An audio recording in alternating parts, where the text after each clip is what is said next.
Jelang Hari Raya Idul Adha, daya beli masyarakat terhadap kebutuhan hewan kurban di Aceh Besar mengalami penurunan. Faktor ekonomi salah satu menurunnya minat beli masyarakat.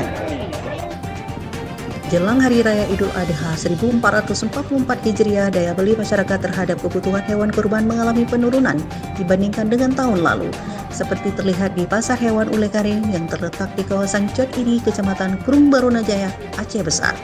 Pedagang mengeluh penjualan hewan kurban tahun ini menurun sangat signifikan. Padahal tahun lalu meski wabah penyakit mulut kuku PMK marak di Aceh, namun penjualan masih meningkat. Salah seorang pembeli mengatakan memang ada perbandingan daya beli masyarakat tahun lalu dengan tahun ini. Terkait harga jual beli hewan kurban pun alami perubahan. Karang Imran usai melakukan ijab kabul pembelian. Tanda jadi ya kita kasih uang langsung ada ijab kabul. Biasa. Harganya memang meningkat ya, dari harga biasa. Itu sudah lumrah kita bulan lagi bulan depan. Jadi pasaran naik semua setiap tahun.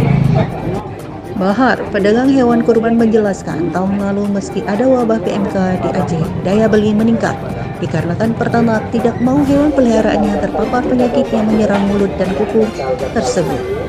Harganya lebih murah tahun ini, kalau kemarin kan lebih mahal karena ada PMK-nya.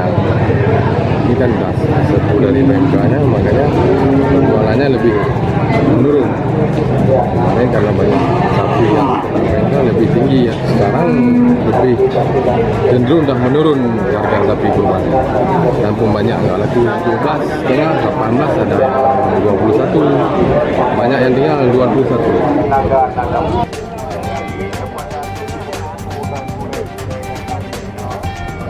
Dari Aceh Besar, tim liputan melaporkan untuk seputar Aceh On TV.